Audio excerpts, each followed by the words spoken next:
स्वागत है हमारे चैनल एजुकेशनल रिसर्च में आप सभी का। और आज हम क्लास 10 साइंस महत्वपूर्ण प्रश्नों के बारे में अध्ययन करेंगे जो हमारे जैक बोर्ड के द्वारा जारी किया गया है। ये मॉडल सेट नंबर 1 है। तो सबसे पहले हम देख लेते हैं पहला नंबर क्वेश्चन क्या कह रहा है। यहाँ पे क्वेश्चन नंबर 1 कह रहा है दाढ़ी बनाने में किस प्रकार का दर्पण का उपयोग किया जाता है। बहुत ही अच्छा क्वेश्चन है, सारे सिलेबस से दिया गया है और यह सब क्वेश्चन हम आप लोग को पहले भी बता चुके हैं। तो हमारा पहला नंबर क्वेश्चन का आंसर सही जवाब क्या हो जाएगा, दाढ़ी बनाने में अवतल दर्पण का प्रयोग किया जाता है, यानी ऑप्शन नंबर सी सही हो जाएगा। क्वेश्चन नंबर 2 कह रहा है गोलीय दर्पण में फोकस दूरी एवं वक्रता त्रिज्या के बीच संबंध है। तो हम लोग पहले भी बता चुके थे कि यह बराबर r/2 होता है। तो यहाँ पे हमारा ऑप्शन नंबर बी में दिया गया है बराबर r/2, तो ऑप्शन नंबर बी हमारा सही हो जाएगा। क्वेश्चन नंबर 3 कह रहा है प्रकाश के अपवर्तन की क्रिया में कौन सी भौतिक राशि अपरिवर्तित रहती है। तो बहुत अच्छा को सवाल यहाँ पे पूछा गया था क्वेश्चन नंबर 3 में। तो यहाँ पे हमेशा अपरिवर्तित रहती है आवृत्ति, यानी ऑप्शन नंबर 1 हमारा सही हो जाएगा। क्वेश्चन नंबर 4 कह रहा है 1 मीटर फोकस दूरी वाले उत्तल लेंस की क्षमता होगी। तो क्वेश्चन नंबर 4 का सही जवाब हो जाएगा हमारा 1 डायप्टर, यानी ऑप्शन नंबर बी सही होगा, क्योंकि यहाँ पे उत्तल में पूछा है तो हमारा आंसर प्लस में होगा। इसी तरह से क्वेश्चन नंबर 5 कह रहा है 4 डायप्टर क्षमता वाले अवतल लेंस की फोकस दूरी क्या होगी। तो क्वेश्चन नंबर 5 का सही जवाब हो जाएगा ऑप्शन नंबर बी 25 सेंटीमीटर, क्योंकि जब हम यह बराबर 1/p करेंगे और जब 4 से डिवाइड करेंगे 1 को तो हमारा 0.25 आएगा, और जब 0.25 को सेंटीमीटर में करेंगे तो हमारा 25 आएगा। इसी तरह से क्वेश्चन नंबर 6 कह रहा है वाहन के अग्रदीपों में किस दर्पण का उपयोग किया जाता है। तो वाहन के अग्रदीपों में यहाँ पे अवतल दर्पण हमारा आंसर हो जाएगा, ऑप्शन नंबर ए हमारा सही होगा। क्वेश्चन नंबर 7 कह रहा है मानव नेत्र के जिस भाग पर किसी वस्तु का प्रतिबिंब बनता है वह है, तो वह क्या कहलाएगा, वह कहलाएगा दृष्टिपटल, यानी ऑप्शन नंबर डी हमारा सही होगा।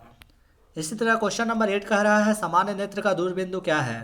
यहाँ पे सामान्य नेत्र का दूरबिंदु पूछ रहा है, तो सामान्य नेत्र का दूरबिंदु अनंत होता है, यानी ऑप्शन नंबर डी होगा। अगर यहीं पे सामान्य नेत्र का नज़दीक का बिंदु पूछा जाता तो हमारा ऑप्शन नंबर बी सही होता। इसी तरह से क्वेश्चन नंबर 9 कह रहा है नेत्र में जाने वाली प्रकाश की मात्रा का नियंत्रण कौन करता है। क्वेश्चन नंबर 9 का सही जवाब हो जाएगा ऑप्शन नंबर डी पुतली। क्वेश्चन नंबर 10 कह रहा है मानव नेत्र में प्रतिबिंब की प्रकृति क्या होती है। तो क्वेश्चन नंबर 10 का सही जवाब हो जाएगा उल्टा वास्तविक, यानी ऑप्शन नंबर डी हमारा सही हो जाएगा। क्वेश्चन नंबर 11 कह रहा है 1 किलोवाट हावर निम्न में से किसकी इकाई है। तो क्वेश्चन नंबर 11 यानी कि यहाँ पे हमारा ऑप्शन नंबर बी सही हो जाएगा ऊर्जा, और आप लोग को पहले भी बता चुके हैं इसका व्यावसायिक मात्रक है ये, तो ऑप्शन नंबर बी हमारा सही हो जाएगा। क्वेश्चन नंबर 12 कह रहा है कूलम किसका एसआई मात्रक है। तो कूलम हमारा एसआई मात्रक हो जाएगा, ऑप्शन नंबर 12 का सही जवाब हो जाएगा विद्युत आवेश का, यानी ऑप्शन नंबर 1 हमारा सही होगा। इसी तरह से क्वेश्चन नंबर 13 कह रहा है विद्युत मोटर एक युक्ति है जो परिवर्तित करती है। तो जाहिर सी बात है बड़ा अच्छा क्वेश्चन यहाँ पे, विद्युत मोटर विद्युत ऊर्जा को आंतरिक ऊर्जा में बदल देती है, यानी ऑप्शन नंबर बी हमारा सही हो जाएगा। क्वेश्चन नंबर 14 कह रहा है जल का विद्युत अपघटन किस प्रकार की अभिक्रिया है। तो जल का विद्युत अपघटन हमारा वियोजन अभिक्रिया हो जाएगा, यानी ऑप्शन नंबर बी हमारा सही हो जाएगा। इसी तरह से क्वेश्चन नंबर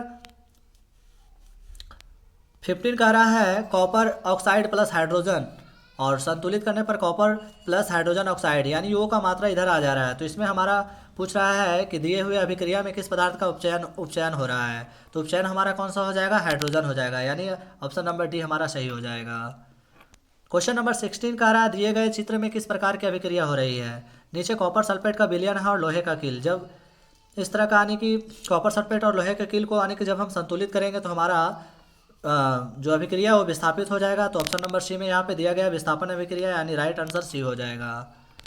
क्वेश्चन नंबर 17 कह रहा है निम्नलिखित में से कौन प्राकृतिक सूचक का उदाहरण है। तो प्राकृतिक सूचक हम लोग पहले भी बता चुके हैं कि लिटमस पत्र हमारा प्राकृतिक सूचक का उदाहरण है, यानी ऑप्शन नंबर सी हमारा सही हो जाएगा।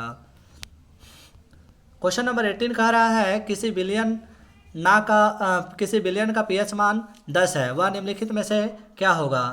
तो जाहिर सा बात है जब हमारा 7 से जब कोई भी अधिक होगा तो हमारा जो मान हो जाएगा क्षार हो जाएगा, यानी ऑप्शन नंबर डी हमारा सही हो जाएगा। क्वेश्चन नंबर 19 में दिया गया चित्र क्या सूचित करता है। तो दिया गया चित्र जो है आप लोग ध्यान से देखिए, यहाँ पे सांद्र अम्ल तथा क्षार वाले बर्तन को चेतावनी चिन्ह है, यानी इस तरह का ऑप्शन नंबर डी हमारा सही हो जाएगा। इसी तरह से क्वेश्चन नंबर 20 कह रहा है इमली में कौन सा अम्ल होता है। तो इमली क्या है, खट्टा है, तो खट्टा में क्या पाया जाता है, टार्ट्रिक अम्ल, यानी ऑप्शन नंबर बी हमारा सही हो जाएगा। क्वेश्चन नंबर 21 कह रहा है कौन अधातु कमरे के ताप पर द्रव अवस्था में पाया जाता है।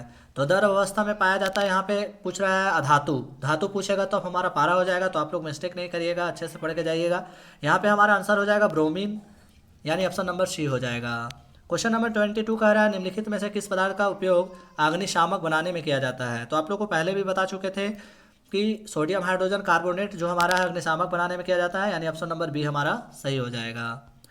इसी तरह से क्वेश्चन नंबर 23 कह रहा है आधुनिक आवर्त सारणी किस आधार पर बनी है। तो ये बनी है परमाणु संख्या के आधार पर, यानी ऑप्शन नंबर 1 हमारा सही हो जाएगा। क्वेश्चन नंबर 24 कह रहा है निम्नलिखित में से कौन कौन धातु सबसे अधिक अभिक्रियाशील है। तो आप लोग एक बार श्रेणी वाला पढ़ लीजिएगा, सबसे ऊपर कौन से अभिक्रियाशील होगा, सबसे नीचे कौन सा है। तो यहाँ पे हमारा आंसर जो हो जाएगा पोटेशियम, पोटेशियम सबसे अधिक अभिक्रियाशील धातु है। क्वेश्चन नंबर 25 कह रहा है पृथ्वी की भूप्रपट्टी में प्राकृतिक रूप से पाए जाने वाले तत्व या यौगिक को क्या कहते हैं।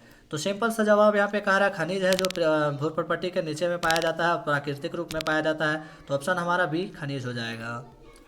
क्वेश्चन नंबर 26 कह रहा है प्रोपेनॉल में कौन अभिक्रियाशील समूह मौजूद है। प्रोपेनॉल में हमारा मौजूद हो जाएगा यहाँ पे अल्कोहल, आप लोग अल्कोहल शराब वाला नहीं समझ लीजिएगा, ये अल्कोहल है जिसका प्रयोग किया जाता है। वहीं क्वेश्चन नंबर 27 कह रहा है प्रकाश संश्लेषण प्रक्रिया में निम्नलिखित में से क्या नहीं होता है। तो प्रकाश संश्लेषण प्रक्रिया निम्नलिखित में से नहीं होता है, इसमें से कार्बन डाइऑक्साइड का मुक्त होना ये नहीं होता है, यानी ऑप्शन नंबर सी हमारा सही हो जाएगा। वहीं क्वेश्चन नंबर 28 कह रहा है फ्लोएम से खाद्य पदार्थों का परिवहन पौधे में किस दिशा में होती है। तो ये हमारा हो जाएगा क्या, ऊपर और नीचे दोनों की ओर होगा, यानी ऑप्शन नंबर सी हमारा सही हो जाएगा। क्वेश्चन नंबर 29 कह रहा है वृक्क की रचनात्मक तथा क्रियात्मक इकाई को क्या कहते हैं। तो यहाँ पे ऑप्शन नंबर बी में थोड़ा सा लिखने में मिस्टेक किया है, हमारा ऑप्शन नंबर बी ही सही जवाब होगा, वृक्क कानू हो जाएगा। इसी तरह क्वेश्चन नंबर 30 कह रहा है फल को पकने के लिए कौन सा हार्मोन उत्तरदायी है। बड़ा ही अच्छा प्यारा क्वेश्चन पूछा गया है। तो एथिलीन जो होता है फल को पकने में सहायक होता है, यानी ऑप्शन नंबर सी हमारा सही होगा। क्वेश्चन नंबर 31 कह रहा है एस्ट्रोजन स्रावित होता है। तो ये तो अंडाशय से स्रावित होता है, यानी ऑप्शन नंबर ए हमारा सही आंसर होगा। क्वेश्चन नंबर 32 कह रहा है नर युग्मक और मादा युग्मक के संलयन को क्या कहते हैं। तो इसे निषेचन कहते हैं, यानी ऑप्शन नंबर बी हमारा सही होगा। क्वेश्चन नंबर 33 ये हमारा देखिए बुक से दिया गया है, दिए गए चित्र में कौन सा जनन हो रहा है। तो सिंपल सा बात हम लोग पहले भी आप लोग को बता चुके हैं, यहाँ पे मुकुलन हो रहा है, यानी ऑप्शन नंबर 1 हमारा ए जो है सही हो जाएगा। क्वेश्चन नंबर 34 कह रहा है पक्षी और चमगादड़ के पंख हैं। तो ध्यान दीजिएगा पक्षी और चमगादड़ के पंख समरूप होते हैं जबकि समजात नहीं होते हैं। तो यहाँ पे पूछ रहा है असमजात अंग, यानी यहाँ पे हमारा आंसर क्या हो जाएगा, या संजात अंग हो जाएगा, तो ऑप्शन नंबर डी हमारा सही होगा। क्वेश्चन नंबर 35 कह रहा है मेंडल अपने प्रयोग के लिए किस पौधे को चुना। तो मेंडल पहले भी बता दिया, जॉन मेंडल, आंसर हमारा क्या हो जाएगा यहाँ पे मटर हो जाएगा, ऑप्शन नंबर सी हमारा सही हो जाएगा। क्वेश्चन नंबर 36 कह रहा है निम्नलिखित में कौन उत्पादक है। तो उत्पादक मतलब जो प्रथम श्रेणी का होता है, तो घास हमारा उत्पादक हो जाएगा, घास को सभी खाते हैं जीव वगैरह ये सब। क्वेश्चन नंबर 37 कह रहा है किसी आहार श्रृंखला में शाकाहारी का निर्माण होता है। तो शाकाहारी का निर्माण कहाँ से होगा, प्रथम पोषी स्तर से, यानी ऑप्शन नंबर 1 हमारा ये जो है सही हो जाएगा। क्वेश्चन नंबर 38 कह रहा है ओजोन परत के अपक्षय के लिए जिम्मेदार है।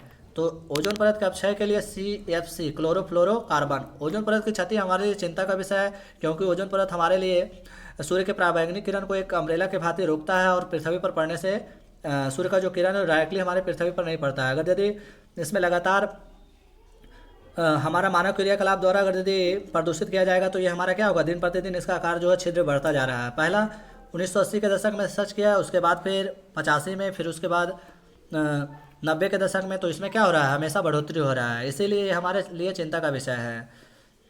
क्वेश्चन नंबर 39 कह रहा है निम्नलिखित में से कौन जैव मात्रा ऊर्जा स्रोत का उदाहरण नहीं है। तो ऊर्जा मात्रा का उदाहरण नहीं हो जाएगा, जितना है सभी सजीव से निर्मित हो रहे हैं, जबकि नाभिकीय ऊर्जा हमारा ऑप्शन नंबर सी में दिया गया, तो आंसर हमारा यही हो जाएगा।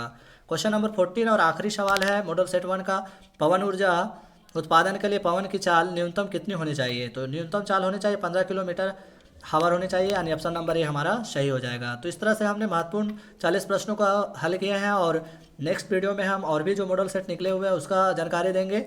साथ ही हमारा चैनल अच्छा लगा हो, वीडियो अच्छा लगा तो लाइक सब्सक्राइब शेयर करें, ताकि सभी बच्चों के पास हमारा वीडियो पहुंच सके। धन्यवाद।